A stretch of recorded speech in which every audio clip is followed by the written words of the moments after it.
Stock market कभी boring नहीं होता, हर दिन कुछ ना कुछ धमाका होता ही है। आज के वीडियो में हम बात करेंगे 5 बड़े डेवलपमेंट्स की। नाइटको फार्मा और रॉस के कोर्ट केस, Xiaomi के इलेक्ट्रिक कार क्रैश से उठी सेफ्टी कंसर्न, लेंसकार्ट के $10 बिलियन आईपीओ बज, टेक्सटाइल एक्सपोर्टर्स के यूरोप शिफ्ट और सिल्वर के करेक्शन के बाद हिंदुस्तान जिंक के मूव्स। तो चलिए शुरू करते हैं और समझते हैं हर न्यूज के पीछे का लर्निंग एंगल। वीडियो को एंड तक बिना स्किप किए जरूर देखना सो दैट कोई भी इंपॉर्टेंट अपडेट मिस ना हो। Hi friends, my name is Santosh and you are watching stock Khabar daily. Let's start. सबसे पहले फार्मा सेक्टर का गर्म मुद्दा, Natco pharma versus Roche. Supreme court ने अब रोज के प्ली को अर्जेंटली लिस्ट करने की बात कही है। ए प्ली रिस्डिप्लाम ड्रग के लॉन्च को लेकर है, जिसे नेटको ने इंडिया में लॉन्च कर दिया था after Delhi high court permission. यहाँ इंटरेस्टिंग बात यह है, दिल्ली हाई कोर्ट ने पब्लिक इंटरेस्ट को प्रायोरिटी दी। रोज के पेटेंटेड ड्रग की प्राइसिंग इतनी ज्यादा थी कि स्पाइनल मस्कुलर एट्रोफी जैसे सीरियस पेशेंट्स अफोर्ड ही नहीं कर पा रहे थे। नेटको ने अपना जेनरिक वर्जन लॉन्च किया एट 15,900 एमआरपी और कंपनी ने बोला कुछ पेशेंट्स को डिस्काउंट भी मिलेगा। पेशेंट्स वर्सेस पब्लिक इंटरेस्ट एक इंपॉर्टेंट कंसेप्ट है। जब लाइफ सेविंग ड्रग होती है,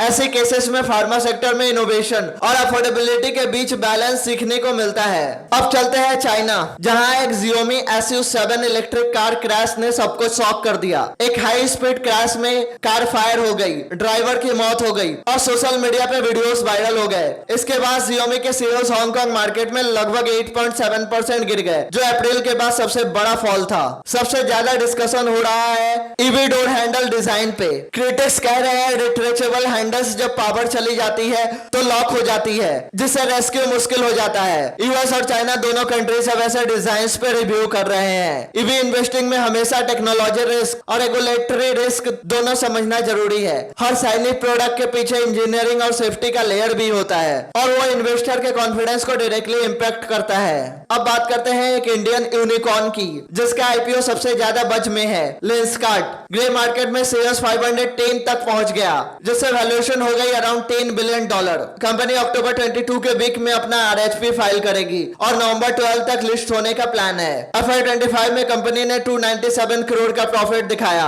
जबकि पिछले साल लॉस था। रेवेन्यू 23% ईयर ऑन ईयर बढ़ा और ग्रॉस मार्जिन 69% तक पहुंच गया। अब 2700 प्लस स्टोर्स है इंडिया के अलावा जापान और यूरोप में भी। आईपीओ एक केस स्टडी है स्केलिंग विद प्रॉफिट पे।